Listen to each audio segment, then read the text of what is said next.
Welcome to the Peak Performance Podcast, your guide to optimizing your life one health tip at a time. This podcast is designed to entertain and inform, not to provide medical or health advice. Always consult your doctor when it comes to your personal health or before you make any changes to your diet, exercise, or lifestyle. Ladies and gentlemen, this is the Peak Performance Gains Podcast. I'm Coach Kyle. And I'm Dr. K. Okay, so walk. Don't run to your gym, because today we are canceling cardio. And I know, yes, we've done this episode before, but again, we're doing the strip down series. We're going to be efficient. We're going to stay on point, and Dr. K is not going to let me ramble. That's right. Because I like to ramble. That's right. We can't add too many miles onto our cardio today. Oh, there you go. Our mouth cardio for talking to a microphone. Something like that. So let's talk about body composition and cardio. Mm-hmm. So when you look at two main types of exercise, you've got strength training and you've got cardiovascular training. So it's called cardio for short. It's just really not even an accurate descriptor. Cardiovascular fitness. Yeah.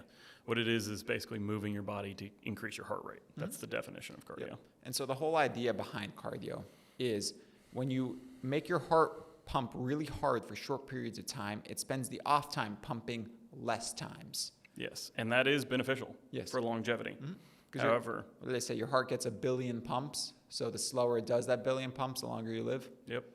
So for longevity, cardio is actually a very good strategy, and I work it into a lot of my clients' plan.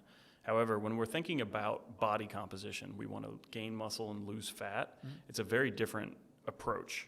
So what happens when you do chronic cardio, this is what I like to call the treadmill bunnies, I think they call them, is when you're always doing this cardio to burn calories, to lose weight, to burn calories. Yep. What you end up doing is slowing your metabolic rate. Because when you do this cardio, your body learns to be more efficient with calories, use less. And on top of that, you have hormonal signaling, which is basically your cortisol is increasing while you're doing this cardio. And that will also tell you to retain fat and get rid of muscle. Okay, makes sense. So, like, what you do instead? Lift weights. They're heavy. What'd you say? But they're heavy. Heavy weights, yeah. But they're heavy. I don't want to lift them. I know. I tried to tell you to lift weights, and you were like, no. So, but he doesn't have a problem with body composition, so I let it rest. But anyway, strength training, what strength training does for you is it builds muscle mass. So by building muscle mass, we increase your metabolic rate. So you burn more calories just sitting there. This goes back to our previous episode, like the more muscle you have, the more places you have to put your glucose. Yeah.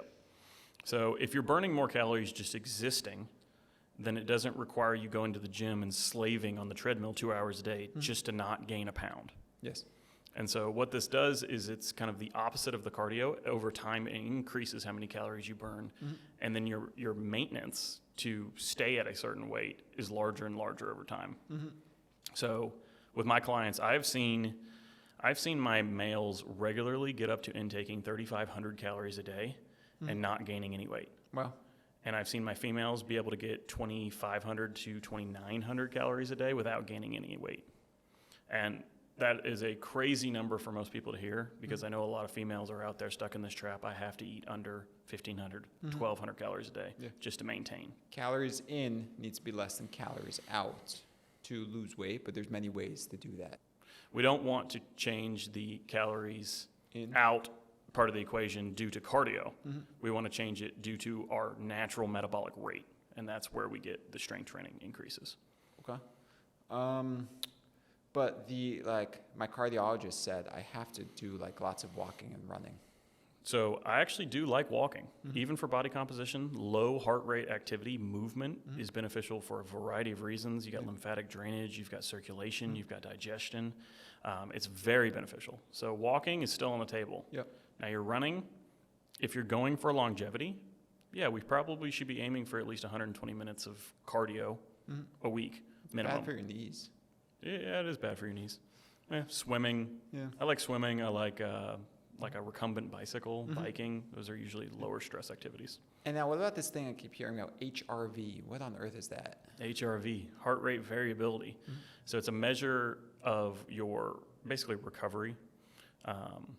is how most people use it. It could also be a measure of viral infection and toxic burden and a bunch of other things. It's a very unspecific measure.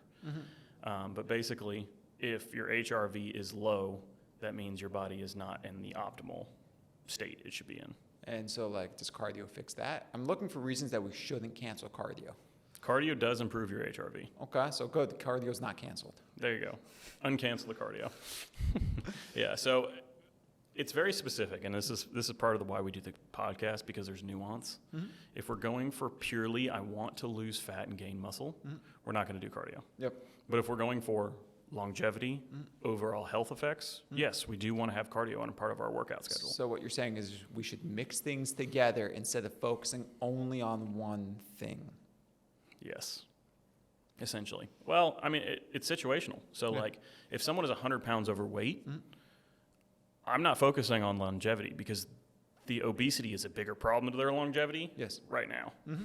So, but once we get them to where they need to be, then, yes, we're going to focus on longevity strategies. Makes sense. When it comes to strength training, you want to focus on compound movements. So a compound movement is moving two joints in an exercise. For example, a shoulder press, a chest press, a lat pull down, a leg press, a squat, a deadlift. Those are compound exercises. So what I tell my clients, the baseline of any good workout plan, if you're just starting, is get 4 compound exercises in your workouts. A shoulder, a chest, a leg, and a back. And that will hit most of the body's major muscles. You start with once a week. After you've done it once a week for 4 weeks, you go to twice a week. After you've done it for 4 weeks, twice a week, you go 3 times a week. And 3 times a week is where 90% of Americans will stay. That's all you really need. Works for me. Yep. So this is where I recommend getting a personal trainer, because if you don't do the exercises right, you're going to be hurting yourself. Is there anything else on cardio and strength training, metabolic rate, glucose? I think we covered it. Okay.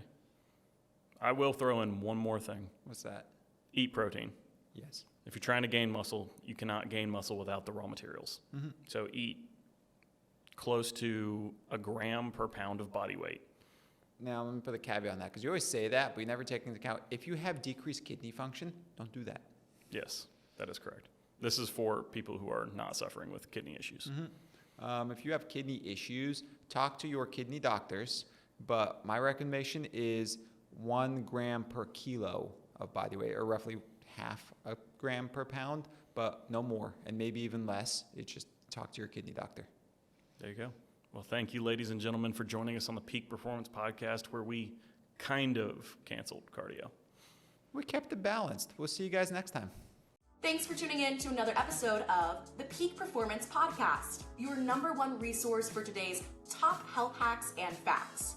You can follow us on Instagram at the Peak Performance Pod or on X at PerformPod.